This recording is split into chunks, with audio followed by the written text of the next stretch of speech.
Alright, this is it. Hell. I personally don't see any way of me beating the next gym, but who knows. So the last episode and the episodes that came before is what I would consider to be a walk in the park, with Satan's death only being the result of a slight oversight as well as the result of luck being against me. However, if I had to describe everything that I've done up to this point, I'd call it a fucking warm-up, because here on out, trainers become stacked, odds go against your favour, the world hates you, and Pokemon die left and right. This ain't your fucking grandma's Pokemon game. This is pure, unadulterated bullshit, and it begins in like 5 minutes, calm down. With the tutorial of this game over, I make my way out of the gym to face the cruelties of this world, where I met with Dawn, who tells me that some Tesla grunts stole her phone, and what the fuck did I say about mugging people being my thing? Fuck off, Tesla. Those bastards. I put a trademark on that talent.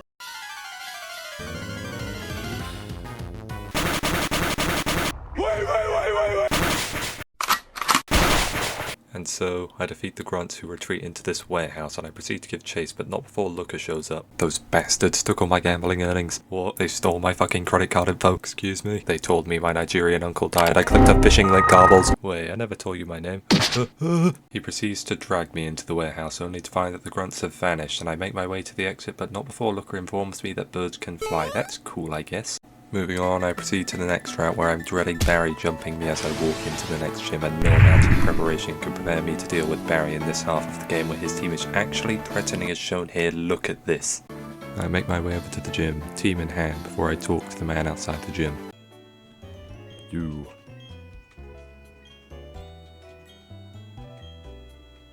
"212? Where the fuck's 212? So as it turns out, the gym leader isn't in the gym but is instead on Route 212, where I have to find him and bring him back. I didn't know this, and furthermore, I didn't even know that Route 212 existed, because Vanilla Platinum gives you zero fucking reason to traverse it, so I aimlessly wandered through the area filled with permanent rain, dreading any kind of water type attack so much as touching my team. What's worse is that this route is filled with tons of trainers, and I sort of leveled up my team to be around Barry's level cap, which is only 2 levels behind the gym leader's level cap, before being made aware that I have to do this detour, so I have to be very careful so as to not to over level before the next gym. I'm near the end of the route and I can practically sense the end where I'll find the gym leader, but not before I have to bear witness to a familiar sight. No. No, fuck off. No, I do not have to fucking fight you. I actually have to fucking fight you. What the fuck? Why? The double ace trainers have returned, and now I genuinely have to question my sanity and stop recording for a moment to process how I'm going to deal with this, where I accidentally unplug my mic and don't realise for like an hour. Looking up this route online, it turns out that these aren't ace trainers, but instead formidable foes who go by the names of Rangers Allison and Jeffrey. I devise a plan for how I'm going to individually take them on, because just like the ace trainers, these two can be fought separately as opposed to both at the same time.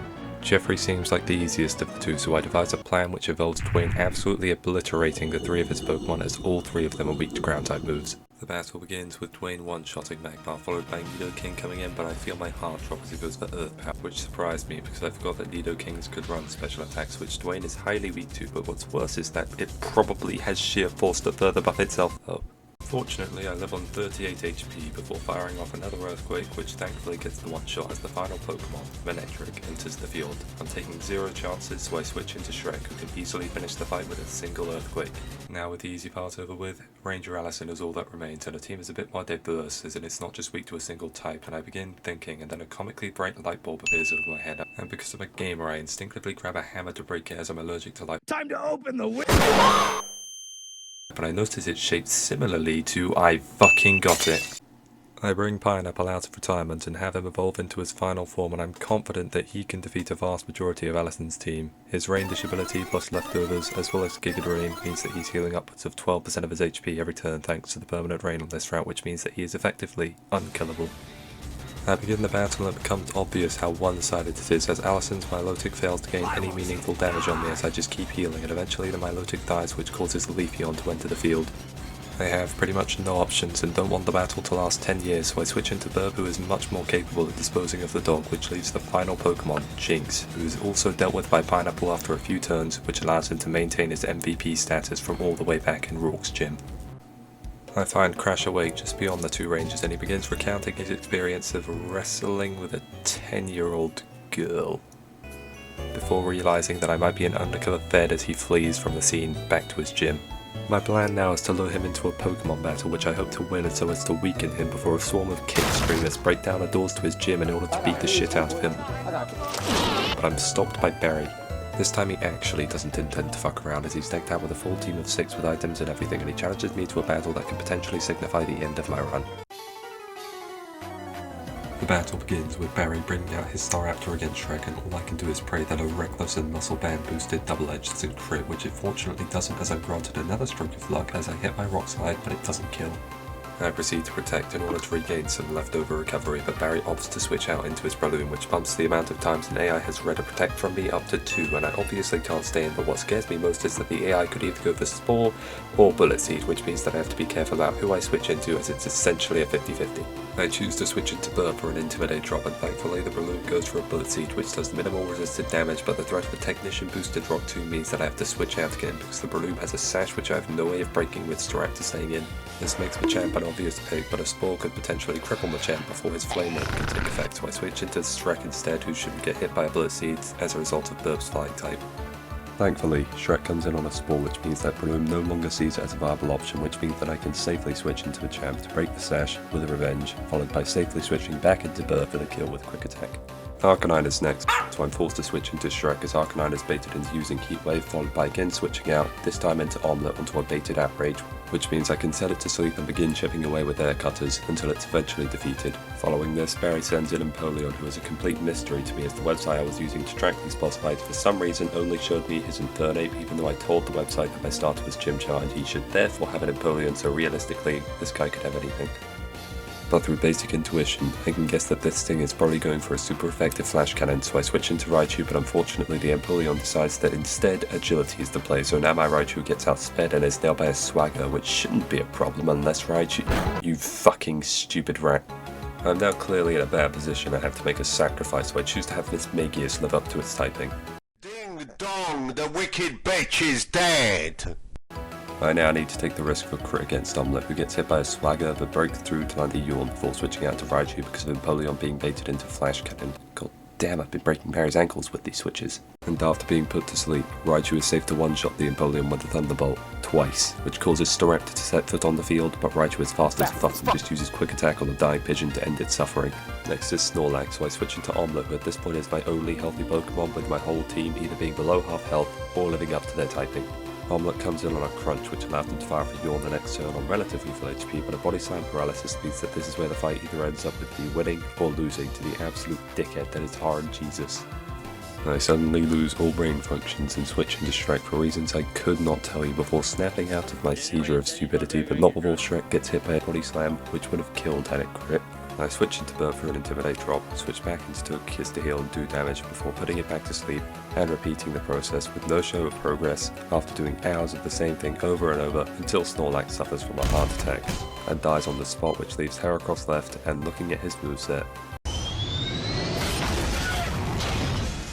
Now that the warm-up is over with, I realise that my mic is unplugged before I rearrange my team for what I'm going to use against Wake, and looking at his team, holy shit, what the fuck do I do? This man not only has one of the most stacked teams known to man, but he fucking cheats by installing a sprinkler system into his gym to buff his whole team with rain so he can gatekeep little boys of 10 years old, such as myself, from progressing in what is essentially just a scouts activity. Have some fucking empathy, you psychopath. I'm pretty much nowhere near ready to challenge the gym, so I go out to stock up on items, but I'm poor and only have a limited fund, so I have two options. I can either work hard and build up funds in a respectable manner, all while paying taxes as I should, or... Oh, damn it, it's barely off. Oh. I'm winning big! Oh fuck, it's shiny. Oh! I'm draining the economy. Well, with my bank balance quadrupled, I make my way back to the prize corner and get some red ribbons, which are great items because they allow my Pokemon to live any one hit kill move on 1 HP. Maybe I treated you a bit too harshly, oh well. And make a team for Wake, which includes some characters making their reappearance such as Straw Guzzler and Sprout, yes he's not dead, and TP, who returns from his appearance against Fantina where he stole the final kill. And now I feel confident that this gym is at the very least beatable. After a much simpler gym challenge than that of Maylene's, I walk up to Crash Awake and tell him to take a seat right there, to which he refuses, and so I have no other choice but to battle him.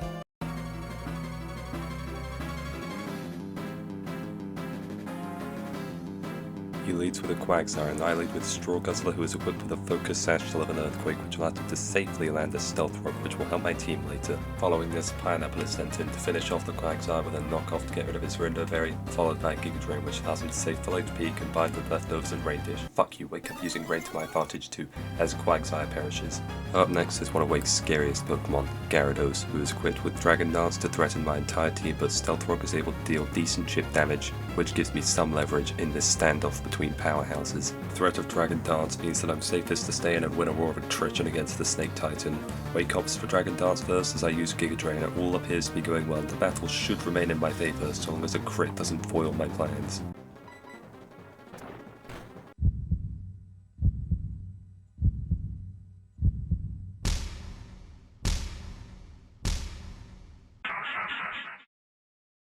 Without Pineapple, the first gym would have only been a dream, and we wouldn't have even got to that point had it not been for the great performance of this rotund friend, and to see him have his life ended in such a way brings a tear to my eye, and against a +1 speed and attack Gyarados, I fear the rest of my team is soon to follow. But by some miracle, I'm mistaken by one Super Soldier of a Pokemon. As Pineapple, who has now turned into a Lombre, takes the battlefield, he makes it painfully clear that he will be taking no prisoners. And as he tears through Rourke's team without so much as flinching at their attacks, the rest of the team leaves it to him to solo the rest of the fight for as long as he can. But Pineapple wouldn't agree with me here. Pineapple would rise to the occasion and face the impossible odds despite the situation, and I'm reignited with the motivation to defeat Wake regardless of what happens. I send in TP to land a Will-O-Wisp, and with Pineapple watching over us, we don't miss those, and in order to guarantee a safe switch, I send in Straw Guzzler in order to tank an Aqua Tail, and he lives on 5 HP, and now Gyarados is low enough HP to where Wake heals, which allows me to switch into Burb with a safe Intimidate drop. I have to make a sacrifice here to ensure that the rest of my team can survive, and so I send out Straw Guzzler yet again, and he is well aware that his time has come, and as he falls I ensure that his death is not in vain as I send out Sprout. Now Sprout didn't come here to support my team, no, instead he came here to remind us all that it was he who bested Barry and his team back on Route 203, and it was he who bravely volunteered as sacrificed against Ace Trainer Mai, and it is therefore he who is going to sweep the rest of Wake's team. Gyarados misses an Ice Fang, which is further proof that both Pineapple and Straw Guzzler are supporting us from above, and with that he sets up Sunny Day, which has been lengthened by Heat Rock. This allows Sprout's Solar Power ability to activate and ensures Gyarados' death using a single Giga Drain, and with that, Sprout counts his first of many kills for this fight. Ice Punch from Poliwrath doesn't even make Sprout flinch as Giga Drain destroys not only him, but the following Sharpedo, who has had his sash broken by Straw Guzzler's Stealth Rocks, which allows him to end Sharpedo the same way he did with the previous two Pokemon. Ludicolo is next, but won't die to a Giga Drain however, and an Ice Beam would kill me here, so I have to make a final sacrifice, with TP taking the blow, allowing me to safely bring in Burb for the kill on the following turn, and just like that, we're face to face with Wake's final Pokemon, Floatzel. I apply my genius here and I command Burb to use Fly, sure that it's safe to kill as the sun ending on the following turn means that Floatzel's Swift Swim will activate while I'm in the sky, causing him to move first, but the game bugs and I also don't get the kill, and so I'm forced to tank a Lightfall boosted Ice Punch. But Burb survives, and with that, Floatzel perishes to Lightfall damage, which means that the battle has ended, with us being crowned the victor against PDF File Wake. At great sacrifice, we fucking pulled it off. Oh my word. Oh my god. Goddamn did fucking Sprout and Burb pull in their fucking effort. That was part 5. That was hell. And it's only gonna get worse from here, and I will fucking see you fucking later.